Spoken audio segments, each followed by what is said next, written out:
Il y a quelque chose avec les routes désertes en pleine nuit, un truc qui fout toujours un mauvais pressentiment. Le genre de sensation qui serre le ventre et fait vérifier les rétros un peu trop souvent. Et cette voiture arrêtée au milieu du chemin, seule, vide, sans signe de vie, ce n'est pas un accident, c'est un piège. Je vous invite à plonger avec moi dans cette histoire. Mia, elle fait un boulot un peu à part, elle est camionneuse indépendante. Vous imaginez les gros camions, les semi-remorques, les routes à n'en plus finir. Et ben ça, c'est son quotidien. Des nuits entières sur l'asphalte, à bouffer des kilomètres, en veux-tu en voilà. Ce soir-là, c'est une nuit comme les autres, en apparence du moins. Elle est au volant de son gros camion, un vieux Scania qu'elle connaît par cœur. Le moteur ronronne comme un gros chat, les phares percent l'obscurité. La radio crachote une vieille chanson pop.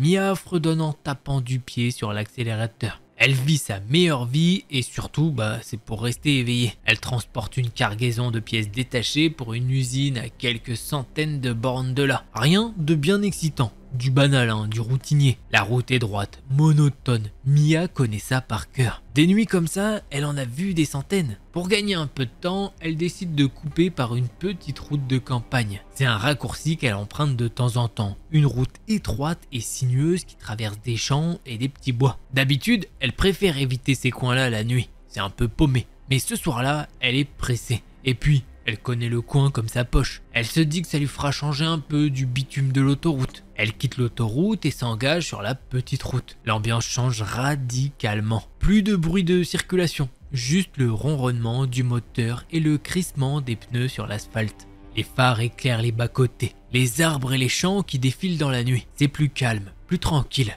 Mia ouvre un peu la fenêtre pour sentir l'air frais de la nuit. Elle roule depuis une bonne demi-heure quand, au détour d'un virage, elle aperçoit des phares allumés en plein milieu de la route. Bizarre, elle ralentit, se demandant ce qui se passe. Plus elle approche, plus elle distingue une voiture en travers de la chaussée, comme abandonnée là. Et puis, elle voit une silhouette près de la voiture. Mia pile net. Les freins couinent, le camion s'immobilise à quelques mètres de la voiture. Elle plisse les yeux pour mieux voir dans la nuit. La voiture est à moitié sur le bas-côté. Un phare éclaire le fossé et l'autre semble péter. Une portière est ouverte et là, elle le voit. Un homme, à genoux, près de la voiture, une main sur le ventre.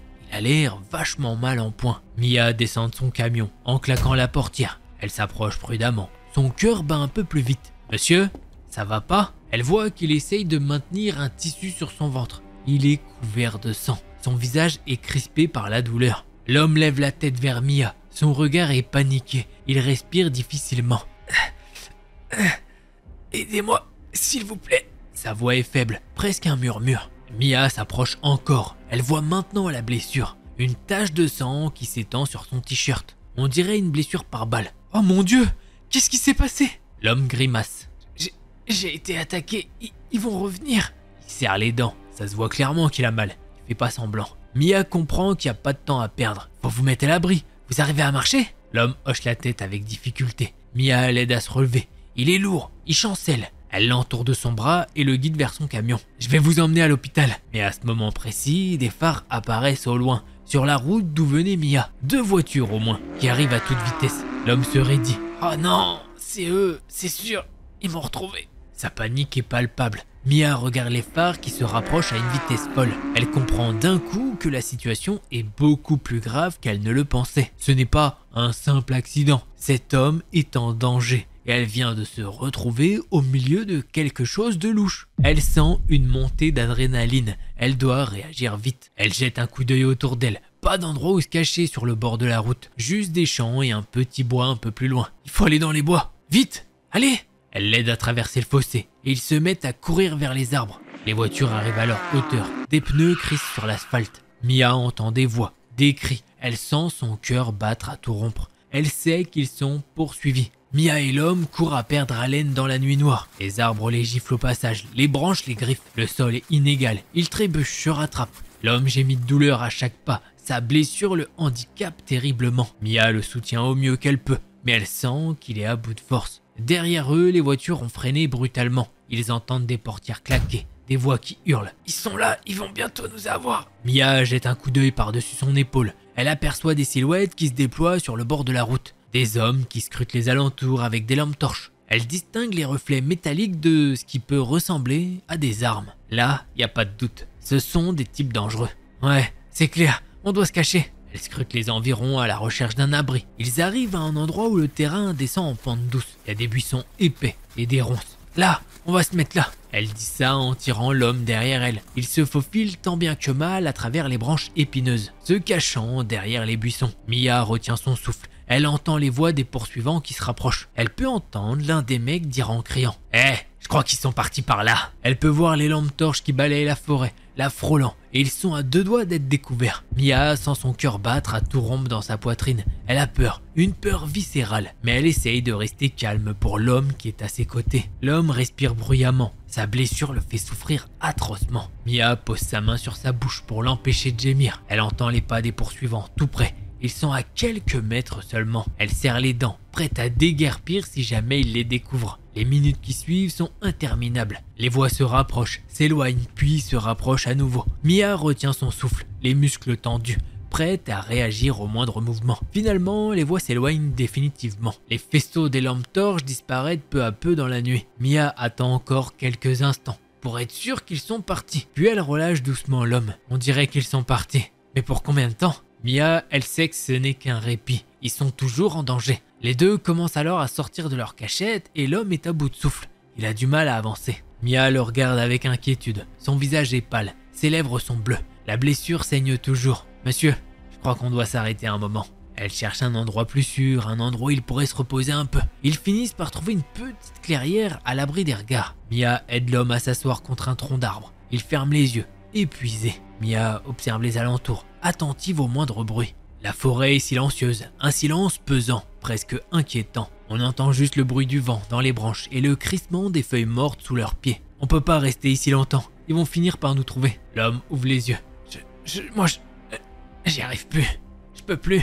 Sa voix est faible. Mia pose sa main sur son épaule. Je sais, mais on doit essayer. Elle regarde autour d'elle et ne voit pas de solution. Soudain, Mia entend un bruit, un craquement de branches, pas loin. Elle se raidit. Son cœur se met à battre plus vite. Elle fait signe à l'homme de se taire. Elle écoute attentivement. D'autres craquements, des pas qui se rapprochent. Ils sont là, ils les cherchent. Mia sent une vague de panique l'envahir, mais elle essaye de rester calme. Elle doit protéger cet homme. Elle se lève doucement et se place devant lui, prête à faire face à n'importe quoi. Elle scrute les alentours, essayant de localiser les poursuivants. Les bruits se rapprochent de plus en plus. Elle les entend parler. Leurs voix sont basses, menaçantes. Ils sont juste là. Oh. Mia met un doigt sur ses lèvres pour lui faire signe de se taire. Elle retient son souffle, les muscles tendus. Elle les entend marcher. Ils sont tout près. Elle pourrait presque les toucher. Elle voit les faisceaux de leurs lampes torches qui balayent les arbres autour d'eux. Mais comme par miracle, les poursuivants passent sans les voir. Ils continuent leur chemin, leur voix s'éloignant peu à peu. Mia expire doucement, soulagée. Ils ont failli les trouver. Elle regarde l'homme, il est pâle comme un linge, mais il respire maintenant plus calmement. Mia hoche la tête, elle sait qu'ils ne sont pas encore tirés d'affaire. Ils sont toujours piégés dans cette forêt, et les poursuivants ne sont pas loin. Mais pour l'instant, ils sont en sécurité. Pour l'instant. Sous la fatigue, Mia sombre petit à petit dans les bras de Morphée. Les premières lueurs de l'aube commencent à percer à travers les branches des arbres. La forêt s'éveille doucement. Les oiseaux commencent à chanter. Mia se réveille et regarde proche d'elle. Mia regarde l'homme. Il est toujours assis contre l'arbre, les yeux fermés. Elle s'approche de lui et malheureusement, elle peut facilement comprendre qu'il est mort de sa blessure pendant la nuit. Elle lâche un cri d'horreur. Elle s'en veut de l'avoir laissé seul alors que c'était les derniers moments de sa vie. Et il est là, mort tout seul, comme une vieille chaussette. Elle ne sait pas qui est cet homme, mais après avoir vécu cet événement avec lui, elle se sent connectée à lui. Elle ne sait pas quoi faire, mais rester avec lui ne ferait que la mettre en danger. Mais l'abandonner comme ça, c'est une décision difficile. Elle le regarde et s'en va. Elle marche et se retourne pour le regarder une dernière fois. Avec un espoir, Mia lance un petit. Je vais essayer de trouver de l'aide. Je reviendrai. Mia doit retourner à son camion. C'est sa seule chance de s'en sortir. Elle quitte la clairière et se met à marcher à travers la forêt. La lumière du jour rend la progression plus difficile, mais elle reste prudente, attentive au moindre bruit. Elle a toujours peur que les poursuivants soient dans les parages. Après une bonne demi-heure de marche, elle arrive enfin à l'orée du bois. Elle aperçoit son camion, garé sur le bord de la route. Un soulagement la traverse. Elle se met à courir, impatiente de retrouver son véhicule et de s'éloigner de cet endroit. Mais en arrivant près du camion, elle s'arrête net. Tous ses pneus sont crevés. Quelqu'un les a tailladés. Un sentiment de désespoir l'envahit. Elle est piégée, elle aussi. Elle inspecte les environs. Elle monte dans sa cabine et bien évidemment, son téléphone portable n'est plus là. Elle n'a pas d'autre choix que de marcher jusqu'à la ville la plus proche. Elle se met en route, le cœur lourd. La petite ville n'est pas si loin, quelques kilomètres à peine. Mais avec la fatigue et la peur, la route lui semble interminable. Mia se met en route. Le soleil se lève complètement maintenant, baignant la campagne d'une lueur matinale. Malgré la beauté du paysage, Mia n'y prête aucune attention. Elle est épuisée, à bout de nerfs, et la peur ne la quitte pas. Elle repense à l'homme qu'elle a laissé dans la forêt. Mia marche d'un pas décidé, essayant de ne pas penser à la fatigue qui la gagne. Elle croise quelques voitures, mais personne ne s'arrête. Elle se sent seule et vulnérable. Enfin, au loin, elle aperçoit les premières maisons de la petite ville. Un soulagement immense la traverse. Elle accélère le pas, impatiente d'arriver et de pouvoir enfin se mettre en sécurité. Elle entre dans la ville. C'est une petite ville tranquille avec quelques commerces et des maisons. Mia erre dans la ville en se repérant avec une carte qu'elle a trouvée sur un panneau. Mia se dirige directement vers le bâtiment qu'elle reconnaît entre tous, le commissariat. Elle pousse la porte et entre. L'accueil est assez simple, un grand bureau avec un policier derrière. Mia s'approche et explique d'une voix tremblante ce qui s'est passé. Elle raconte l'accident, l'homme blessé, les poursuivants, la fuite dans la forêt, l'abandon et les pneus crevés. Le policier l'écoute attentivement, sans l'interrompre. Il note tout sur un bloc-notes. Quand Mia a fini son récit, il lui pose quelques questions pour éclaircir certains points. Mia a répondu mieux qu'elle peut, essayant de se souvenir de chaque détail. Elle est encore sous le choc, mais elle se sent soulagée d'être enfin en sécurité et d'avoir pu raconter son histoire. Le policier lui dit qu'ils vont envoyer une patrouille sur les lieux pour vérifier ses dires et retrouver l'homme laissé pour mort. Il la remercie pour son témoignage et lui propose de rester au commissariat le temps que l'enquête avance. Mia accepte avec soulagement. Elle s'assoit dans une salle d'attente, épuisée mais enfin en sécurité. En écrivant cette histoire, eh bien elle repense à cette nuit incroyable, à cet homme qu'elle a croisé sur sa route et à cette course-poursuite terrifiante. Elle se dit qu'elle n'est clairement pas prête à oublier cette nuit. Mia nous épargne les détails là-bas et nous parle maintenant des séquelles qui ont été engendrées par cette histoire. Maintenant, malheureusement, elle est beaucoup moins enclin à aider les autres. Pourtant, avant, elle le faisait avec grand plaisir. Mais maintenant,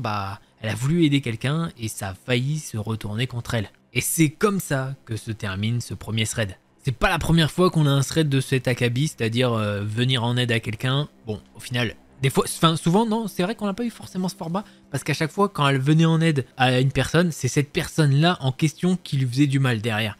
Donc là, non, c'est encore autre chose, c'est elle essaye de venir en aide à quelqu'un, et malheureusement, il est tellement dans le caca qu'elle peut rien faire, et elle aussi, elle se retrouve dans le caca. Franchement, je sais pas comment elle doit se sentir, genre la meuf, elle a voulu aider un mec, et au final, du coup, elle a côtoyé un cadavre après, trop bien, super, j'ai dormi à côté d'un cadavre.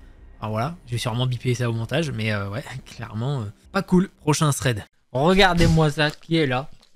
C'est la racaille. Ouais, venez sur Spotify. Sinon, je vous pète la gueule, je vous trouve, vous allez voir. Whitney pensait profiter de la solitude de chez ses parents. Mais à 13h17 du matin, le calme devient insupportable. Un appel d'un numéro inconnu la plonge dans l'angoisse. Je suis devant ta porte. Quand une photo d'elle prise en pleine soirée lui parvient, elle comprend que quelqu'un la surveille. Mais l'horreur ne fait que commencer. Mais comment s'est déroulée cette histoire? Eh bien, c'est ce que je vous invite à découvrir maintenant.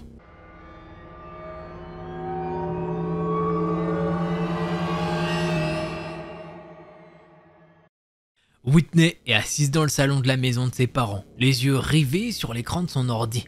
La pièce est plongée dans le silence, à part le léger bourdonnement du frigo dans la cuisine. Ses parents sont partis pour la semaine et elle a toute la maison pour elle. Au début, elle kiffait l'idée d'être seule.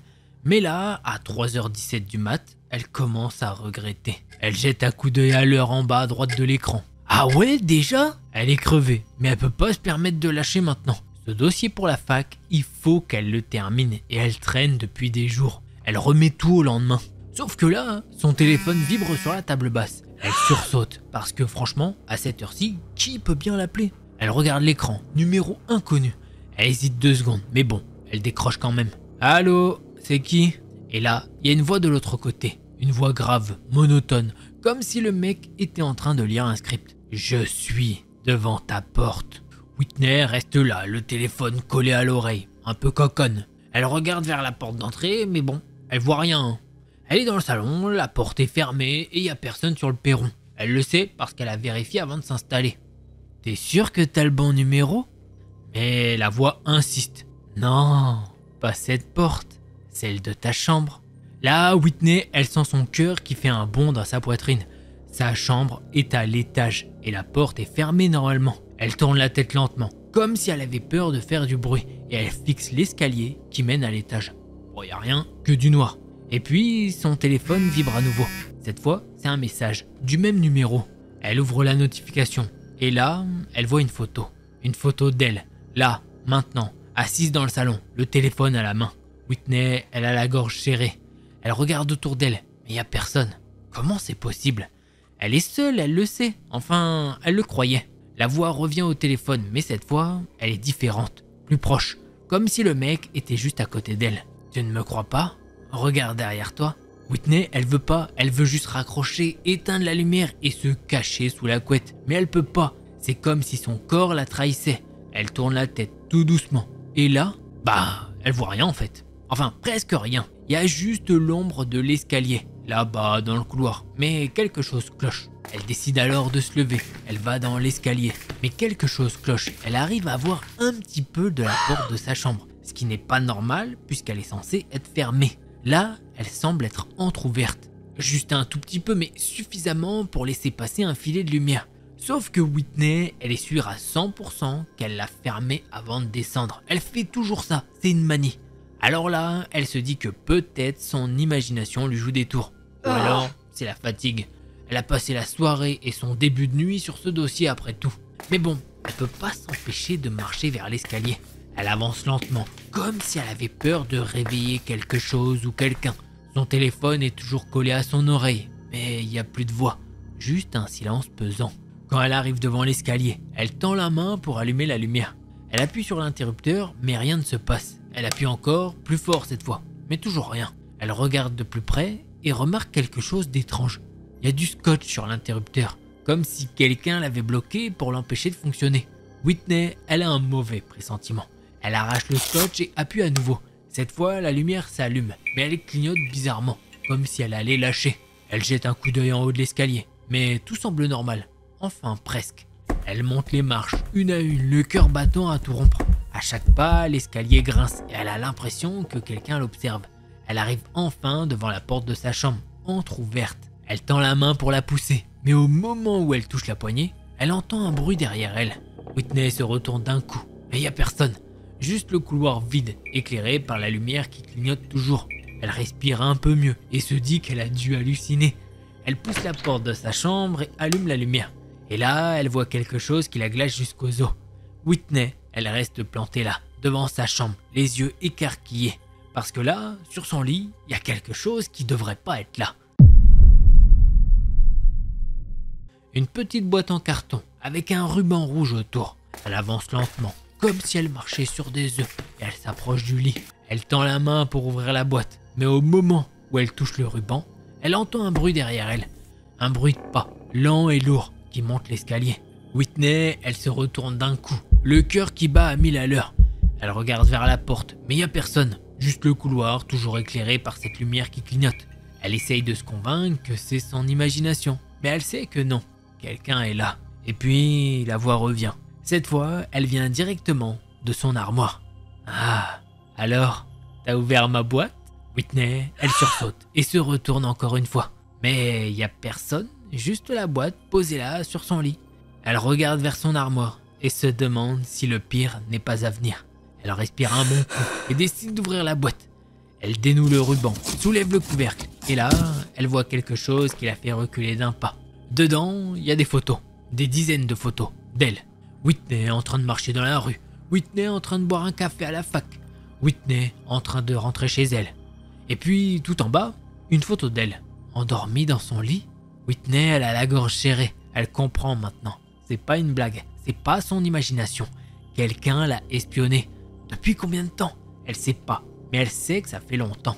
Et puis elle entend un rire bas, étouffé, qui vient de l'armoire. Elle se retourne encore une fois. Et là, elle le voit. une silhouette qui ouvre l'armoire tout doucement. Un mec avec une capuche sur la tête et un sourire malsain aux lèvres. « Salut Whitney, tu as aimé mes cadeaux ?» Whitney, elle veut crier, mais aucun son ne sort de sa bouche. Elle veut courir, mais ses jambes refusent de bouger. Elle est coincée, comme un animal traqué. Le mec avance lentement, enlevant sa capuche. Et là, Whitney, elle le reconnaît. C'est Lucas, un gars de sa classe. Celui qui lui sourit tout le temps, qui lui propose de l'aide pour les cours, qui lui offre des cafés. Celui qu'elle pensait juste un peu timide. Pourquoi ? Pourquoi tu fais ça ? Lucas sourit encore plus, comme si c'était une question bête. Mais parce que tu es parfaite, Whitney, et je veux que tu sois à moi, rien qu'à moi. Il avance encore, et Whitney, elle, recule jusqu'à ce que ses jambes touchent le lit. Elle tombe assise, les mains qui tremblent, les yeux pleins de larmes. « S'il te plaît, laisse-moi partir, je t'en supplie. » Et Lucas, il sourit toujours. « Pourquoi je ferais ça ? On est si bien ensemble. » Et là, il tend la main pour toucher son visage. Whitney, elle, ferme les yeux, prête à ce qui va arriver. Mais au moment où la main de Lucas touche sa joue, elle entend un bruit fort, comme une porte qui claque en bas. Lucas se fige, l'air paniqué. « Putain, c'est qui ?» Whitney, elle, profite de l'instant pour se lever et reculer vers le coin de la pièce. Elle entend des pas dans l'escalier, rapides et lourds, et puis une voix qu'elle reconnaît tout de suite. « Hé, Whitney, t'es là ?» C'est son frère, John. Lucas, il a l'air complètement paniqué. Il regarde autour de lui, comme s'il cherchait une issue. Mais il n'y en a pas. La porte de la chambre s'ouvre d'un coup. John fait son apparition dans l'entrebâillement de la porte. Et John entre, une bouteille de vodka à la main. « Eh Whit, je suis passé prendre des bouteilles chez mon pote. Et il s'arrête net en voyant Lucas, debout au milieu de la chambre. « Eh, c'est qui ce mec ?» Whitney, elle essaye de parler, mais les mots sortent pas. Lucas, il essaye de faire genre que tout va bien. « Ouais, salut, je suis un pote de Whitney et on révisait ensemble. » John, il est pas con, hein, il voit les photos éparpillées sur le lit, les carnets et surtout l'air terrifié de sa sœur. « Ouais, réviser mon cul !»« Whitney, ça va ?» Elle hoche la tête, mais elle arrive toujours pas à parler. John, il comprend tout de suite.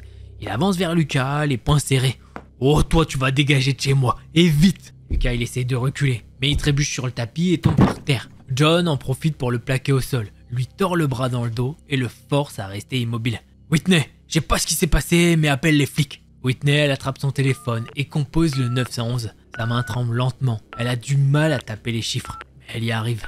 John est resté sur Lucas comme ça pendant au moins 15 minutes et Whitney lui a raconté tout ce qui s'est passé cette soirée. Quand les flics arrivent, Lucas est toujours par terre, maintenu par John.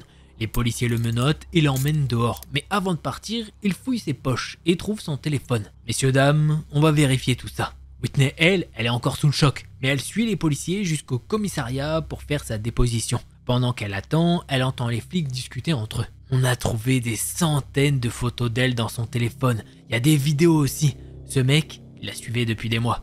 C'est un vrai taré. Whitney, elle comprend enfin. Lucas, c'était pas juste un gars timide.